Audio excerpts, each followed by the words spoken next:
الرحمن الرحیم الحمد لأہلہ والصلاة علی اہلہا۔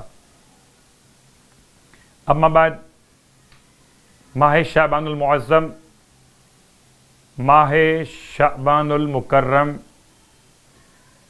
ماہ مبارک صلی اللہ علیہ وآلہ وسلم،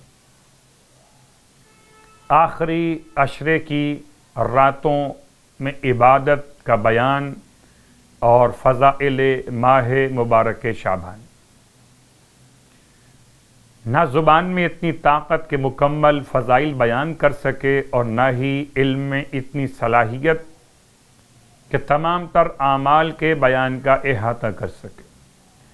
اپنی کوتاہیوں کے اقرار کے ساتھ خدا کی بارگاہ میں دست بدعا کہ خدا ہم سب کو ماہ شعبان کے فضائل کو سمجھنے اور اعمال کے انجام دہی کی توفیق مرحمت فرمائے۔ اور ماہ مبارک شعبان کی مخصوص صلوات شعبانیہ کا بالکل آخری جملہ آج آپ کی خدمت میں ارشاد فرماتے ہیں مولا امام سجاد علیہ السلام کہ پروردگار تو اس طرح سے مجھ سے راضی ہو کر ملاقات کرنا، میرے گناہوں کی پردہ پوشی فرما لینا کہ مجھ پر تو نے اپنی رحمت کو اور اپنی رضا کو واجب کر لیا ہو۔ وَأَنزَلْتَنِي دار القرار، اور تو مجھے ایسے گھر میں پہنچانا جو اطمینان اور سکون کا گھر ہو، وَمَحَلَّ الْأَخْيَارِ، اور نیک افراد کے رہنے کی جگہ ہو جہاں مجھے پہنچانا۔ ماہ مبارک شعبان کے آج کی رات کی نماز کا بیان، 8 رکعت نماز۔ سرکار ختم یہ مرتبہ صلی اللہ علیہ وآلہ ارشاد فرماتے ہیں کہ 21ویں شب ماہ شعبان 8 رکعت نماز پڑھی جائے، کہ جو شخص بھی 8 رکعت نماز پڑھے 2 رکعت کر کے، اس طرح سے کہ ہر رکعت میں الحمد کے بعد سورہ اخلاص، فلق اور ناس، یہ 3 سورے 4 قل میں سے، ان میں سے ہر ایک کو ایک مرتبہ پڑھے بس،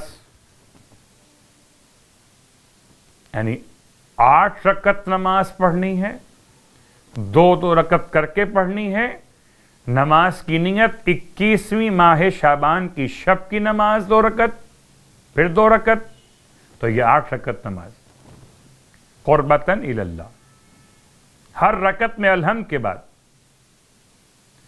اخلاص، فلق اور ناس، ان میں سے ہر ایک سورہ ایک مرتبہ ہی پڑھنا ہے۔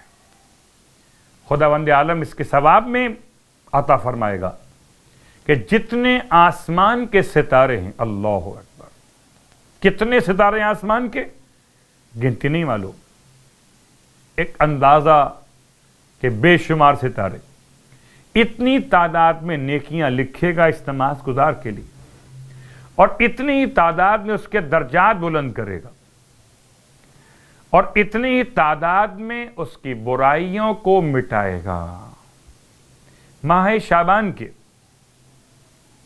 روزوں کا بیان اللہ کے حبیب صلی اللہ علیہ وآلہ وسلم ارشاد فرماتے ہیں کہ جو شخص ماہ مبارک شعبان کے 21 روزے رکھ لے، فرشتے اسے خوش آمدید کہیں گے اور اپنے پر اس کے جسم پر ملیں گے۔ سبحان اللہ۔ خدا ہم سب کو ماہ مبارک شعبان کے صیام اور قیام کی توفیق عطا فرمائے، الہی آمین۔